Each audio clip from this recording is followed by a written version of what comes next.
Taurus, right? One in Taurus. So this is much more methodic. This is the bulldozer energy. This is the, if you could be quietly furious for many years and then go, wah, right? Because the earth signs, it's like buried under the earth, or it's in the earth, so it's slow moving, but it's capable of great strength, tremendously strong in the earth signs. So air signs, Gemini, Aquarius, Libra. Okay, we've got lots of people that like to talk about it all. Okay. These are fighting words at their best, actually. They can be fighting words like, or they can be fighting words like you will stand up and fight for change. Mars and Aquarius would stand up and fight for change when necessary. Fight for the new idea, but also they could totally intellectualize their emotional life. So can you see how that would happen? Like I can talk about it, but I'm not necessarily gonna, feel it, which is bad and good. Mars and Gemini might get mad with their hands, because Gemini rules the hands. Isn't that interesting? I guess if people wouldn't get mad with their ankles with Aquarius. Yeah, maybe they would. Boxers. But no, Mars and Gemini might be, they might be like that. Okay, and then finally, water, Cancer, Scorpio, or Pisces. Okay, so we have a Mars in Cancer, Mars in Cancer, Mars in Pisces. Okay.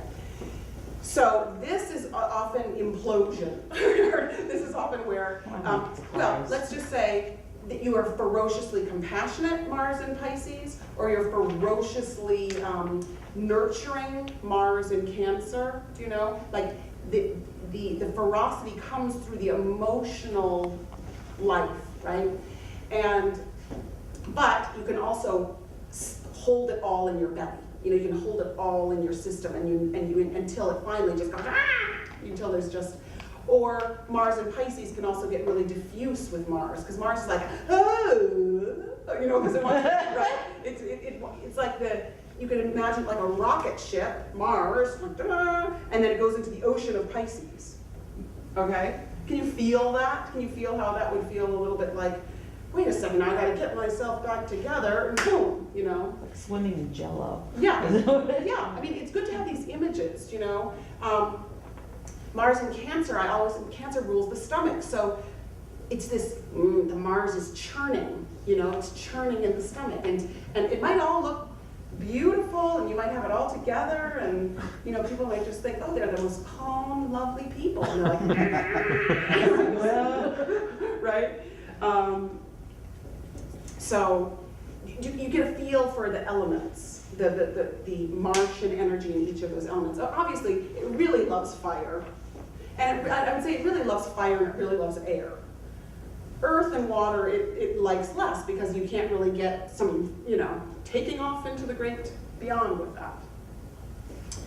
So in all cases, in every sign, you could talk about courage. There's no doubt.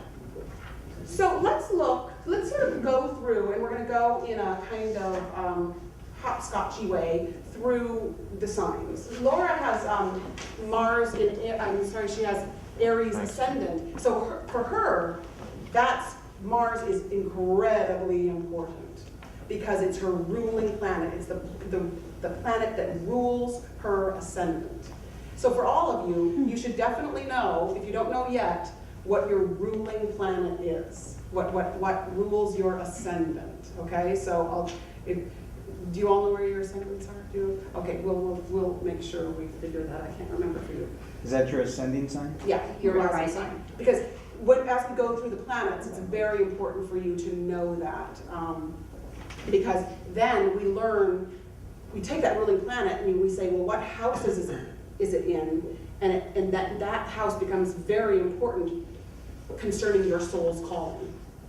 Okay? It becomes very, like the arena that you are dancing in or doing your work in becomes very important. Okay? So yeah, you're a person with Mars is very important. Anybody with Aries, Mars is also very important because it's the ruler of the sun.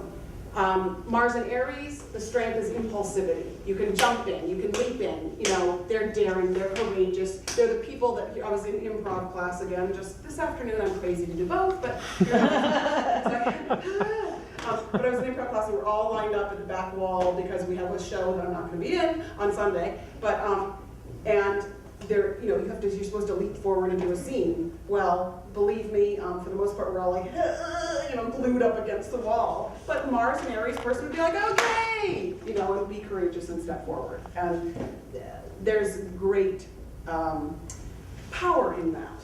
They can also be, you know, my mother is Mars and Aries, I think, and she's quick to get mad. you know, and she's got the moon in Virgo, so she'll get mad and because things aren't perfect, right? Moon in Virgo, perfection, Mars and Aries, let people know about it right away.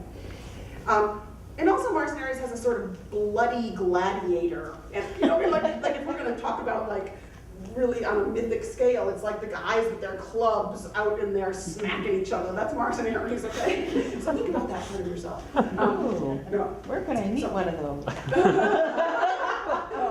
Yeah, we should actually also, as we're going along just for kicks, look at our sexuality, right? So spontaneous, conquering, hot-blooded, quick, intense, egoistic, sometimes likes a competition. Okay. I said, where can I meet one of those? Hasn't changed a bit. So, of course the difficulty is you're too impulsive, you're willing to get too much into a fight, you're too belligerent, you don't stop to think. Aries doesn't stop to think, Mars doesn't stop to think, you put them together and you explode, okay? The fourth house is the house of the home, right? So what might happen if you had Mars and Aries in the fourth house? Protector? Well, Mars and Aries. I mean, yes, Mars could have the energy of protector. So let's say, you know. But also dominating? Yeah, dominating. Combative, fights in the home. You know, explosive fights in the home. Dishes thrown. I mean, let's be dramatic, right? I mean, on the other hand, if you were going to say it at its highest, you could say this would be an impulsive protector of defending the home front, you know, at its best. But probably, most likely, you're going to be pretty dramatic, like. I envision like the mother hen. You know, if somebody's going to touch a thing that they just their whole feathers all like to protect and stuff. So yeah. That's such a Mars and Cancer comment. It's so perfect. I mean,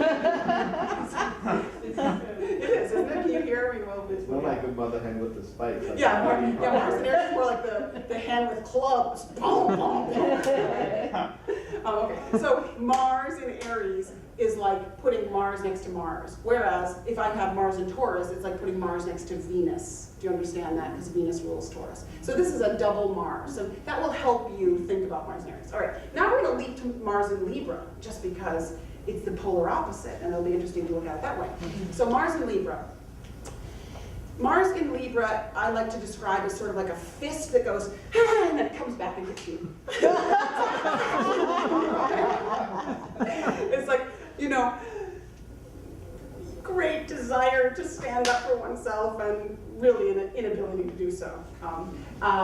It's very, you know, what word do we use? We use the chess player. Okay, well, for that reason, it's very careful and considerate, right?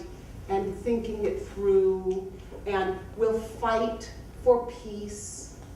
I mean, I can't tell you how many times there have been lots of emotional people around me having issues, and I'll be like, I'll hear myself, you know, and I mock myself now, but I'll be like, okay, let's just calm down and see if we can, you know, have a little harmony. And, you know, it's that voice of like that wants people to like make up, and, you know,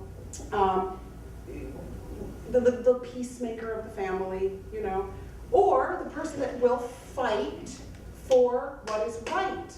Because Libra is about justice, Libra is about what is fair, Libra is about what is right, okay? So the danger is that you become a people pleaser. The danger is that you appease everyone, and that you don't stand up for anything that you believe in or anything that you want. Can you feel it's the scales. So again, Mars is like, you know, and the scales is like, so there's no way you can have with weighing it constantly. Librans want to sit on the fence. Librans want to not decide. And Mars wants to decide. So always there's a higher manifestation. Always there's the ability to, as I said, fight for peace. Great, fight for peace. With, let's say, in my case it's in the 3rd house. Fight for peace through communication, with my words, with my writing, okay? You know, and peace can be any you know, world peace, whatever, inner peace within your own little family. I would always write notes when I was little, be like, dear Brennan, can't you come downstairs and apologize to Mom and Dad? You know, seriously.